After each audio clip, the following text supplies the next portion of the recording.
In today's video, I'm going to show you a really nice device that can come in handy whenever you're doing commissioning of IO-Link devices. You can see on this topology that I have right here that usually when you're working with IO-Link, you have an IO-Link master like this one over here, communicating directly to an IO-Link device, right? For example, in this case, this is an IO-Link master that's mounted probably directly onto the rack of the PLC, inside of a control panel. Could be like this, or maybe inside of a secondary control panel closer to the process in the machine. There's also another flavor of the IO-Link masters, which could be an IP65, IP67, like this one over here, that still communicates over a certain field bus. It can be Profinet, Ethernet IP, EtherCAT, whatever it is. But at the end of the day, from this IO-Link master, you communicate down to an IO-Link device, right?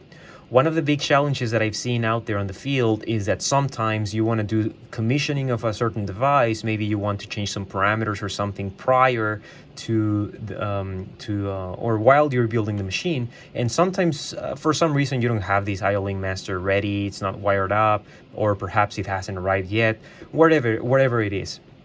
So this tool comes in handy in those cases. This is a tool by Festo that's a converter from USB to IO-Link. And it comes in handy because you don't have to have the IO-Link master that's going to be on the machine already set up. You can just use this tool to start commissioning some of the devices or testing some of the devices, right? So with just a regular USB cable, you plug it into the device and then the other end to your computer, and then the device also has an IO-Link connection that you can then plug into your IO-Link device, right? So from IO-Link master, this one, to IO-Link device, and that's about it. You can control it with your PC. So I'm going to show you an example, but before I do that, I want to show you the actual device. This is the actual device. This is called the CDSU. And you can see how compact it is. I'm going to show you some of the features real quick here. There's not a lot of things to it, really. This is the front. You can see the back. It has the description, this is CDSU-1, and then the part number, some general information about the device. It works on 24 volts, so pretty standard, of course. If we turn it around, we see here there's an auxiliary power supply over here for 24 volts that you can use for those IO-Link devices that have more consumption. This is described in the user manual. But usually if you're working with a sensor, you can just power up that sensor with the power coming from the USB port on your computer. So there's a USB port over here, a couple of LEDs to show some statuses, and then on the other side we have this M12 connector. Okay, as you can see, there's nothing more to it really. It's pretty simple, and also pretty simple to use, and also it's pretty compact. As you can see, it fits in my hand. It's pretty small actually.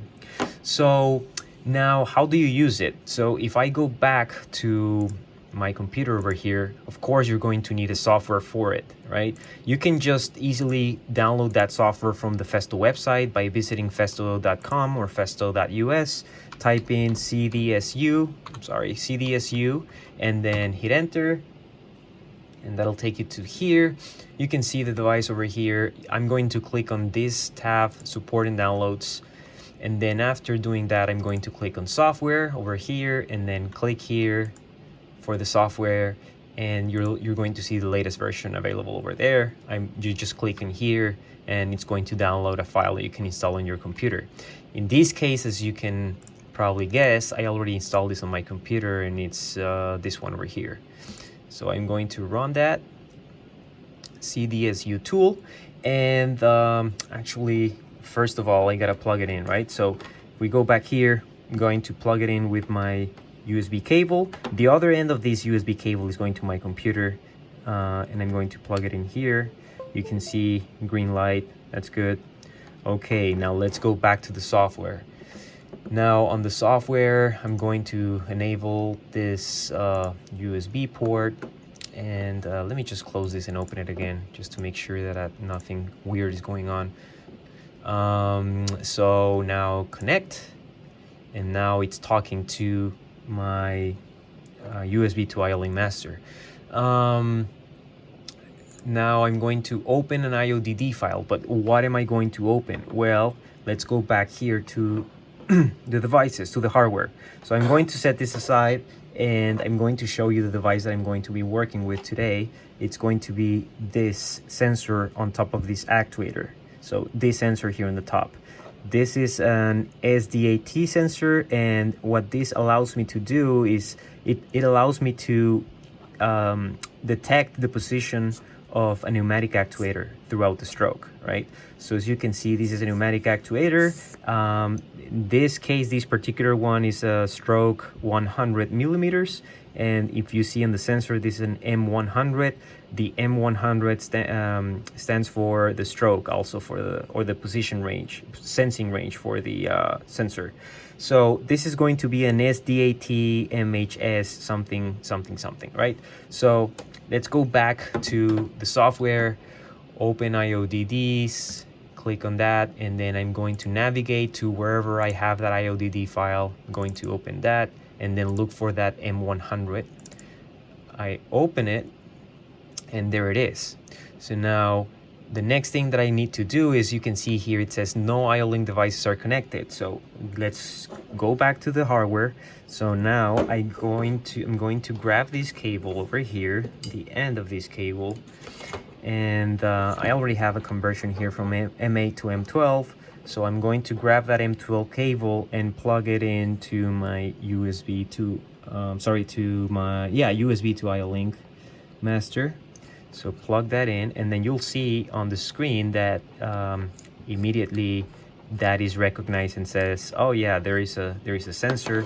And if we go back here to the hardware, you can see that now I have power on the sensor, right? Now, the first page, as if you're familiar with IO-Link, the first page is identification of the device. So here I can see some general information about the device, the serial number, and some other information, pinout, etc., etc. I'm going to close that, and I'm going to open this specialist menu, and here I can see actually the process data, position data. So now I can see 112, 2,000, 3,000, 4,000. This has to be scaled, of course, and if you want to know about the scaling for this particular sensor, you can check the user manual for the sensor, and you'll see how many counts are equivalent to how many millimeters, right? So, but in this case, we're not going to worry about that. I just want to show you, I'm moving the actuator, and you see some process data moving also on the screen. The one thing that I want you to notice is this channel 1, BDC1, right? So this channel 1 is switching to on whenever I'm within a certain range, and that is because I already programmed something on this sensor. And what I program on the sensor is down here on the parameters. I told it that whenever it is between 2002 and 5001, I want it to switch on, right? So I'm normally operating it in a normally open state, and also on the window comparator mode. So whenever it's within these two set points, it's going to switch on, right? So you can see here. Also, if I change this, let's say for example, all the way to 7,000, hit enter, and it's rounding it down, which is okay, doesn't hurt in my application. You'll see that it's now, whenever I go up here, whenever I go all the way to 7,000, this is going to switch on. So 5,000, 6,000, 7,000, and it's off now, right? So now if I change that, it was 7,000, right? So if I change this to 3,000, 3,000 right here, right? You'll see now it should be what? From 2,000 to 3,000. So there's my 2,000, 3,000, and it's off, right? So this, you can see there's a lot of parameters on this sensor, but what if I change some of these parameters and now I have 20 sensors that have to have the same parameter?